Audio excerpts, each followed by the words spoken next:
a Justo en la Diana, el programa que analiza el hecho noticioso en todos sus círculos de acción. La Corte Constitucional de Colombia eliminó 2 puntos importantes del primer acto legislativo para la paz. ¿De qué se trata? Ya no es necesario el aval del gobierno para promover modificaciones a los proyectos de ley y tampoco es válida la votación en bloque de las propuestas. Una decisión que pone en peligro la implementación del acuerdo de paz negociado en La Habana. Hoy analizamos este tema justo en la Diana.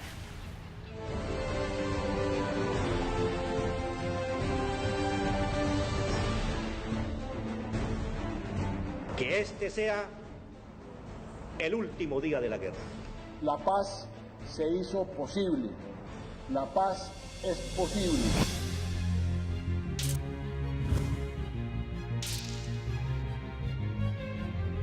Semejante esfuerzo colectivo no puede descarrilarse por decisiones judiciales.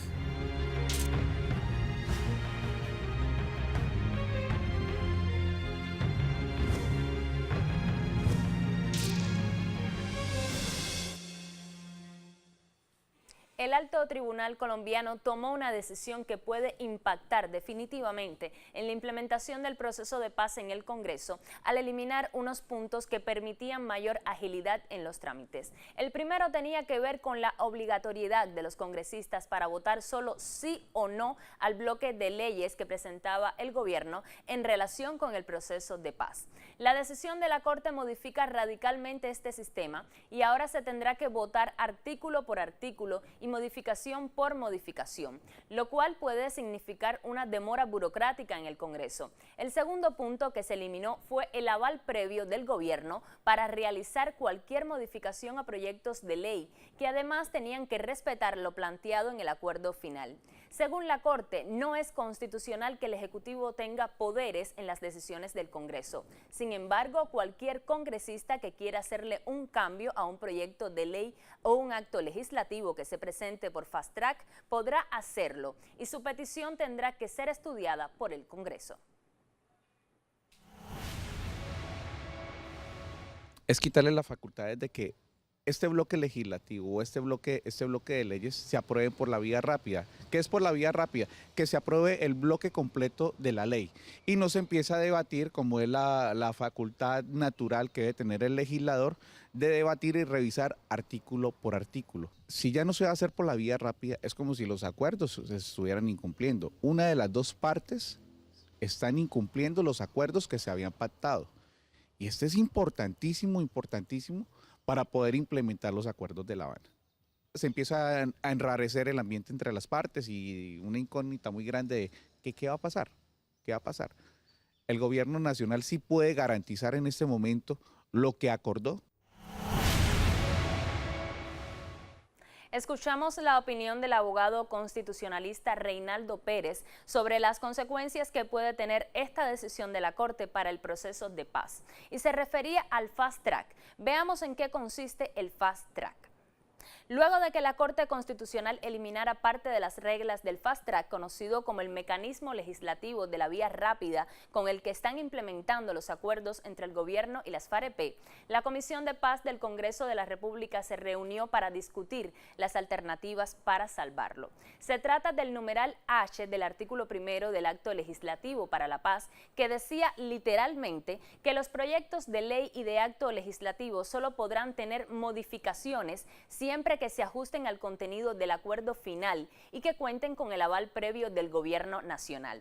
Este era uno de los puntos que más cuestionaba el Centro Democrático, porque impedía que se les hicieran modificaciones a los proyectos del gobierno y objetar lo allí contenido. Con esta determinación, de ahora en adelante, los proyectos que se vayan a tramitar en el Congreso por esta vía sí podrán ser objetos de proposiciones por parte de los partidos políticos. La Corte también tumbó el numeral J de dicho artículo, que dice: en la comisión y en las plenarias se decidirá sobre la totalidad de cada proyecto con las modificaciones avaladas por el gobierno nacional en una sola votación. Es decir, esta disposición señalaba que las votaciones tenían que hacerse en bloque. En diciembre de 2016, la Corte Constitucional aprobó el Fast Track, o sea, la vía rápida, que habían aprobado el Congreso para permitir y reducir la mitad de los tiempos de trámite de las reformas legales y constitucionales que deberían hacerse para implementar el acuerdo con las FARC. De ese paquete de reformas hacen parte varios proyectos como los de amnistía, indulto, justicia transicional y la posibilidad de que las FARC se convirtieran en un partido político legal. Esta vía rápida también garantizaría que el acuerdo con las FARC sea cumplido en el futuro por otros gobiernos y le da facultades al presidente colombiano Juan Manuel Santos para expedir decretos con rango de ley. De cumplirse en su totalidad lo propuesto en el Fast Track, significaría un gran alivio para el proceso de paz y despejaría el camino para las FARC que continúen con su proceso de desarme y desmovilización y luego se conviertan en un movimiento político. En reiteradas ocasiones se ha visto al uribismo manifestarse en contra del proceso de paz. De hecho, la propuesta que pone al borde del abismo los acuerdos de paz fue presentada por un miembro del Centro Democrático, Iván Duque. Veamos qué hay detrás de esta postura y qué ha dicho su principal figura. El expresidente Álvaro Uribe ha expresado en reiteradas ocasiones que no se opone al proceso de paz, sino a alguno de sus elementos. La justicia transicional es uno de ellos por considerarla sinónimo de impunidad. Por ejemplo, el sistema de justicia pactado contempla la restricción de la libertad para los comandantes guerrilleros bajo un régimen de vigilancia y control, pero con ciertas flexibilidades. De igual forma, el narcotráfico será considerado como un delito vinculado a la política e incluso se aboga porque las FARC dejen las armas y hagan política bajo las reglas de la democracia. En un comunicado del 19 de febrero, Uribe declara que los arquitectos del riesgo institucional de entonces son los mismos que ahora, en asocio con FARC, se han inventado la manera de conceder impunidad y elegibilidad política a los responsables de delitos atroces, han convertido el narcotráfico en delito político, han inspirado el desconocimiento del plebiscito y quieren hacer del Fast Track un poder para dictar normas sobre lo humano y lo divino. Si bien Uribe no se opone abiertamente a la paz, los elementos que considera inaceptables son la base sobre las cuales se rigen los acuerdos alcanzados en La Habana. No obstante, durante su mandato hizo alusión a la necesidad de normas jurídicas más flexibles en caso de una negociación con las guerrillas. Seguramente un acuerdo con las FARC o el ELN va a exigir unas normas mucho más benignas de las que están en la Ley de Justicia y Paz. Esta nunca pretendió alterar lo que hay en el ordenamiento jurídico que prohíbe la amnistía y el indulto para los delitos atroces. Seguramente en un acuerdo con las guerrillas, eso habrá que llevarlo al texto constitucional. Recordemos que el proyecto político que llevó a la presidencia al hoy senador Uribe fue su propuesta antiterrorista anti-FARC. Con la promesa de exterminar militar y políticamente la presencia insurgente, convenció a un electorado que ansiaba ponerle rostro a la guerra. En la actualidad, el exmandatario vuelve a retomar la fórmula, esta vez con un nuevo pretexto electoral que le permita labrar en el imaginario de la gente el miedo a cualquier proceso democratizador impulsado por los acuerdos de paz. Aquello que negamos es que Colombia abra el camino de convertirse en una segunda Venezuela. La comunidad internacional, con el liderazgo de la comunidad de los Estados Unidos, debe exigir, debe apoyar a la oposición democrática de Venezuela. Una nueva variante del temor rojo impulsado por Washington se convierte en el centro del discurso del senador colombiano. Según Uribe, las 297 páginas negociadas en La Habana, además de conferirle impunidad a la guerrilla, son un manual marxista-leninista. En la estrategia de Uribe se puede ver fragmentos del discurso de la derecha conservadora y oligárquica del continente, cuando cuestiona la ley de restitución de tierras a los campesinos y el derecho a la participación política de las guerrillas. Y es que Uribe y el Centro Democrático socavan los acuerdos de paz, pues amenazan el status quo de los centros de poder en el país, pero sobre todo le da una excusa para retomar las riendas de Colombia. Liz Olía Fernández, Justo en la Diana. En todos estos años de enfrentamientos, las Fuerzas Armadas Revolucionarias de Colombia, conocidas como las FARC, han sobrevivido a 12 gobiernos y también a sus propias divisiones, errores y contradicciones. La Habana ha sido el escenario clave para las reuniones de negociación entre el grupo insurgente y el actual gobierno colombiano.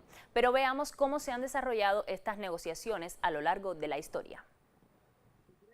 La primera vez que las FARC se sentaron a negociar la paz fue en 1984 con el presidente Belisario Betancourt.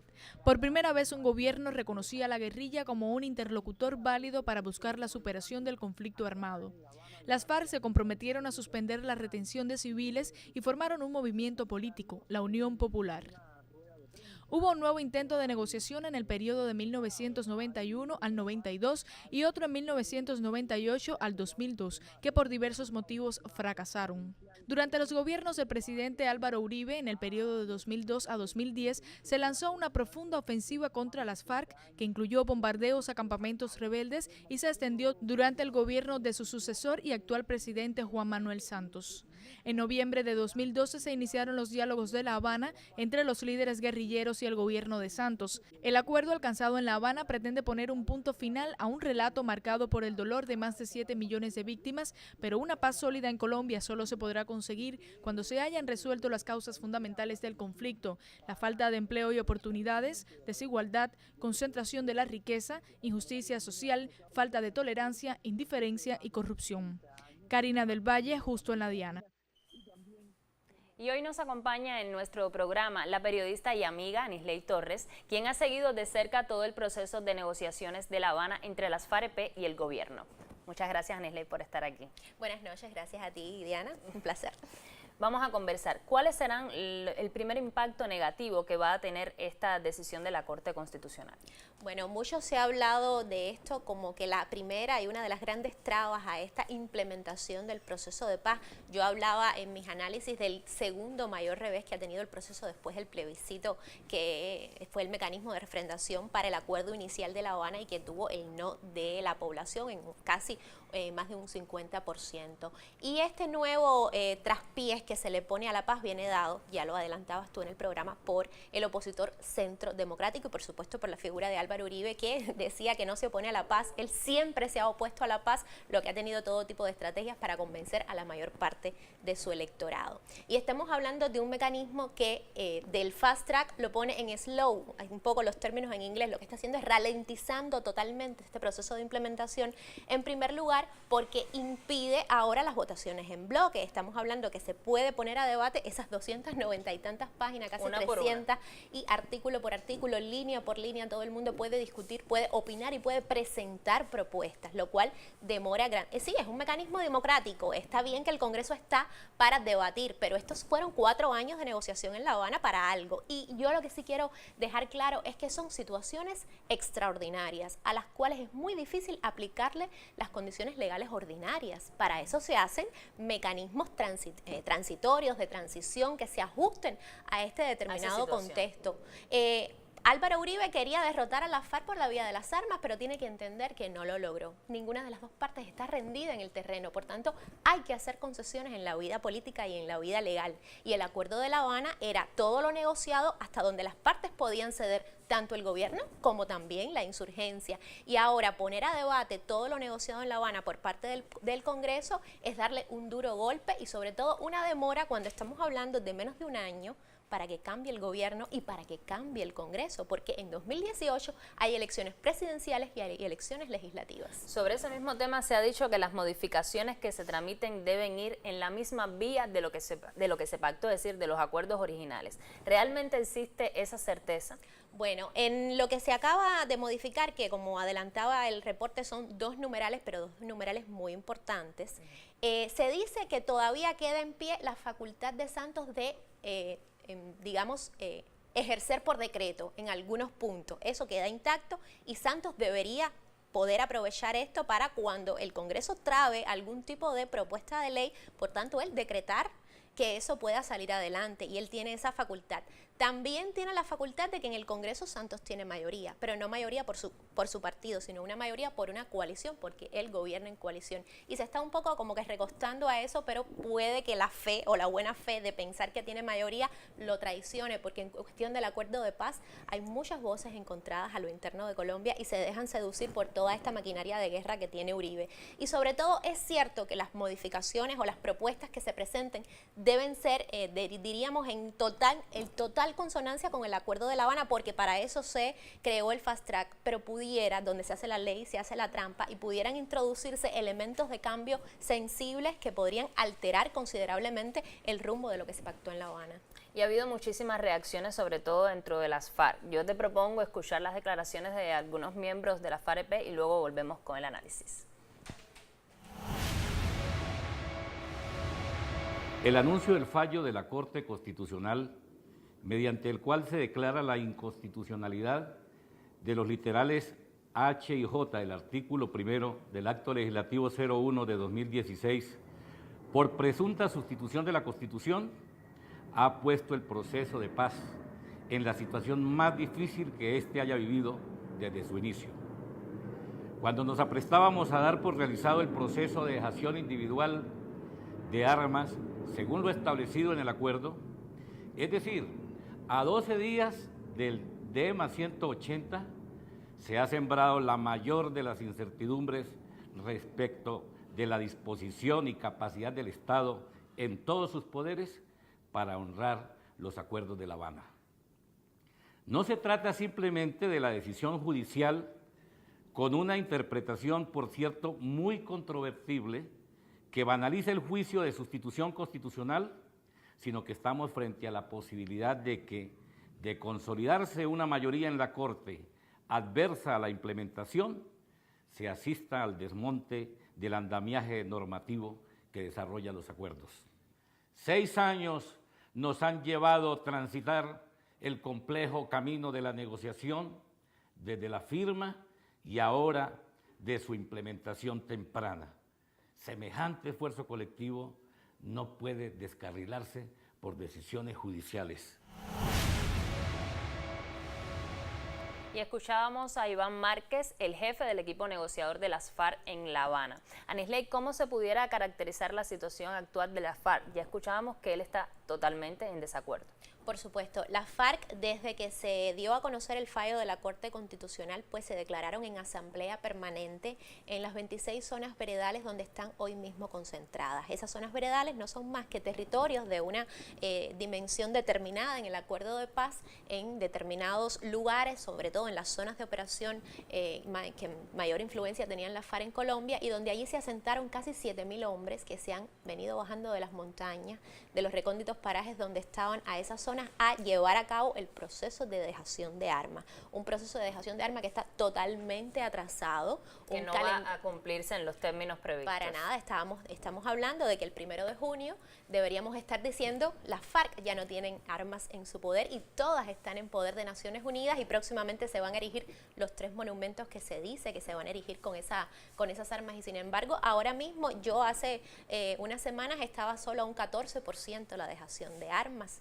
Ya han dado toda la información de las 900 caletas que tienen llenas de explosivos, llenas de armamentos, pero la ONU no ha sido capaz o no ha tenido toda la logística dispuesta para sacar esas armas de los lugares donde están. El calendario está demorado en primer lugar por la logística de esas zonas veredales donde se movió la insurgencia, que cuando llegaron allí aquello no estaba como prometieron, no estaban las condiciones para vivir en esos lugares, todavía no lo están. Pero bueno, las FARC, que están acostumbradas a vivir en situaciones de guerra y de coyuntura, pues se adaptan perfectamente a este nuevo sistema. Están allí en ese proceso de dejación, en ese proceso también de transición a la vida política, porque se dice que para agosto ya van a tener definidos qué serán, si un movimiento o un partido político. Ya en el Congreso se aprobó favorablemente que se convierta en un partido político, porque algo que no dije ahorita es que esto del Fast Track, una de las cosas que dejó intacta es que las leyes que ya se aprobaron no se van a tocar y se van a quedar como está. Estamos hablando de la ley de amnistía, la que le va a dar el indulto a la mayor cantidad de prisioneros, de insurgentes que están en las cárceles, y esto se va a quedar tal y como se aprobó. Lo de la reforma constitucional para la Jurisdicción Especial de Paz se va a quedar tal y como se aprobó, el estatuto de la oposición también, y la reforma para que se conviertan en un partido político. Eso no se tocó, afortunadamente, de todos los males, algo bueno. Lo que se va entonces a someter a estos nuevos mecanismos que aprobó la Corte son las leyes que están por aprobarse, pero son bastantes, y queda entonces en vilo este proceso de dejación. Se sigue atrasando porque las FARC ven afectadas sus garantías para poder desarmarse. Ahora mismo tienen sus armas consigo, pero si siguen dándole golpes a la paz, si siguen dándole golpes a lo que está acordado, pues sería matarlos a uno por uno cuando estén desarmados. Incluso hemos tenido las noticias del asesinato de varios líderes sociales. De varios líderes sociales y de guerrilleros. Porque ya no se había tocado todavía ningún guerrillero, pero ya en este año ha habido, al menos que yo recuerde, 2 guerrilleros muertos que saliendo de prisión fueron aniquilados en su propia casa o en lugares recreativos a los que iban, y familiares de guerrilleros. O sea, ya se está afectando a estos hombres que están dejando las armas, y eso es muy peligroso porque sería revertirlo todo. ¿Cómo está relacionado esta decisión de la Corte con las elecciones del 2018? Pues evidentemente, te decía hace un rato que si Uribe está detrás de todo esto es porque quiere llevar a su partido opositor Centro Democrático a ganar el poder en el año 2018, y va, como siempre, a convertir toda la campaña electoral en un proceso de referendo de a favor o en contra del acuerdo de paz, por supuesto satanizando algunos aspectos fundamentales del acuerdo de paz, que fue lo que hizo para que el referendo o el plebiscito de octubre pues tuviera un resultado adverso. Lo mismo que hizo fue satanizar algunos aspectos como la impunidad. Él juega mucho con la palabra impunidad, de que va a haber impunidad para la gente que mató a tu madre, a tu padre, que te dejó sin hijo.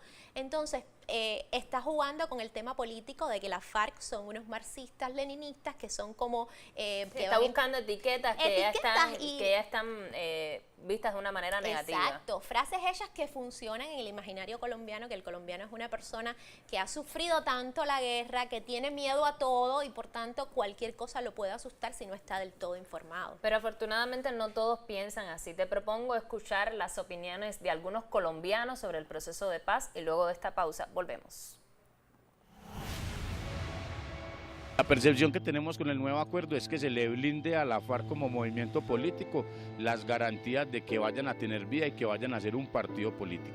Los colombianos estamos de acuerdo con el proceso de paz, pero no estamos de acuerdo en la manera en cómo se ha ido llevando el proceso, la manera en cómo se ha beneficiado más la parte, digamos, en este tema las FARC, se ha ido beneficiando mucho más las pretensiones que ellos tienen, en cambio de cuidar más, digamos, el dolor de las víctimas. No, a mí me parece que el proceso de paz es una burla para los colombianos, porque tantos soldados y policías que han muerto, y supuestamente todavía estamos firmando un proceso de paz que ya cuántos millones lleva.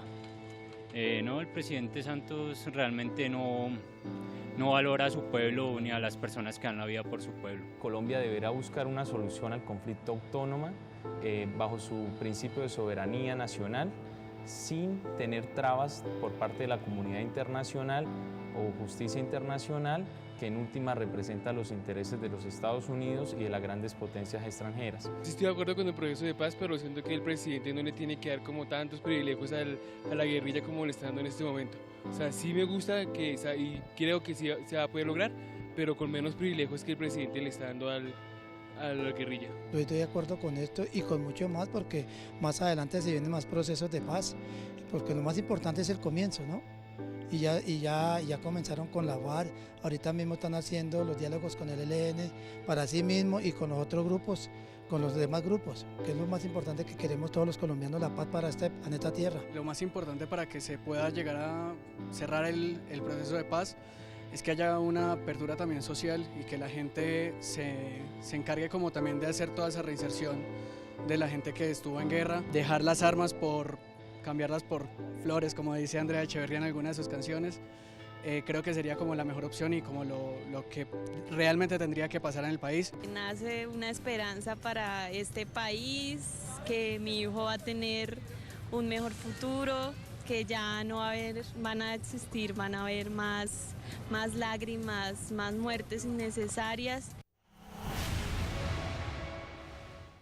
Y escuchábamos algunas opiniones de los colombianos. Muchos coinciden con el proceso de paz y otros tienen sus percepciones del tema. Me gustaría hablar sobre el silencio que ha tenido el presidente Santos sobre esta medida de la Corte Constitucional y luego hablar sobre su relación con Estados Unidos, precisamente ahora que viajó recientemente a Estados Unidos. Bueno, el silencio es verdad que no se ha pronunciado públicamente después del fallo de la Corte. Yo creo que ha tenido otras preocupaciones, como ha sido preparar su viaje a Washington, un viaje que preparó minuciosamente porque sabía que en Washington le iban a dar sus nalgaditas, y digámoslo así, y fue lo que ha dicho, primero atacando a Venezuela, porque sabía que ir a Washington no era hablar del proceso de paz, porque a Trump le resbala un poco la paz.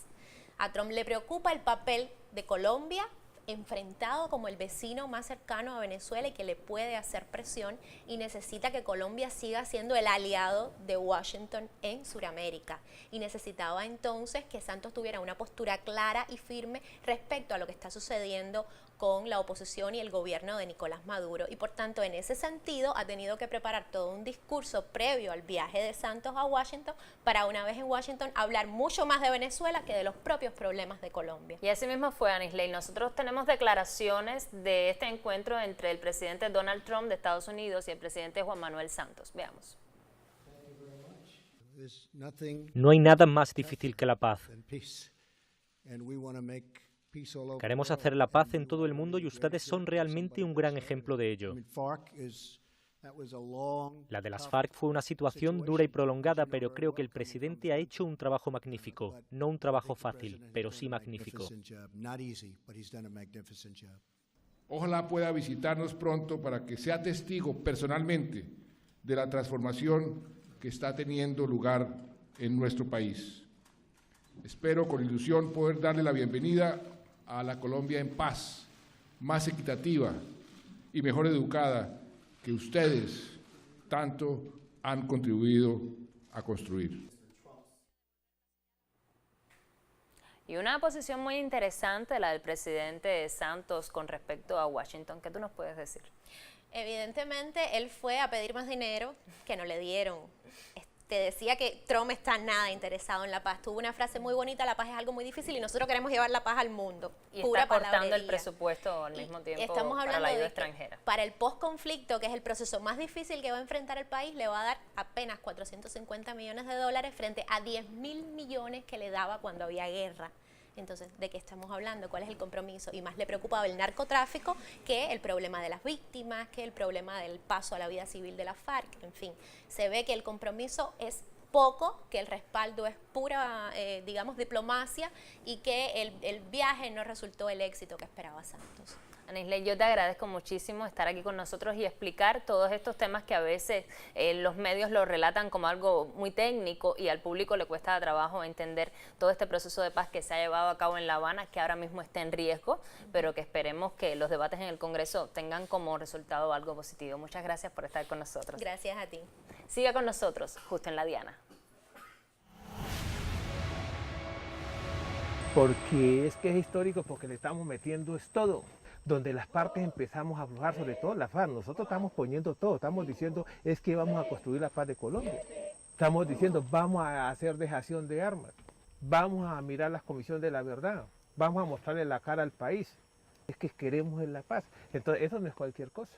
Pues nos vamos a convertir en un movimiento político, es decir, vamos a dejar de hacer política por la vía de las armas, la vamos a hacer en la plaza pública, la vamos a hacer por la vía no violenta, porque el objetivo de nosotros es y sigue siendo la toma del poder para el pueblo. Expectativa es la que tenemos, se tiene es que el proceso de paz se dé, ¿sí? Porque ninguno queremos seguir en lo que ha venido pasando, la confrontación armada, porque ha habido mucho derramamiento de sangre, mucha muerte de gente, tanto como que tienen que ver con el conflicto como inocentes. Entonces la expectativa de nosotros es que el proceso de paz se dé. Una Colombia nueva, una Colombia sin guerra, una Colombia sin miseria. Esa sería una esperanza mía. Después de 26 años en la guerra, estoy más preparado que nunca para la paz. Todos los esfuerzos de las negociaciones de paz ahora quedan en la cancha del Congreso. Hay que esperar las reacciones de las diferentes bancadas. Se avecinan debates que podrían prolongarse más tiempo del calculado. Sin embargo, lo más importante es que no se burocratice el proceso de paz que ya está firmado entre las partes y por el cual toda una sociedad espera que se cumpla. Lo espero el próximo jueves para analizar un hecho noticioso en todos sus círculos de acción. Al final, usted tendrá todos los elementos que necesita para poner el dardo justo en la diana.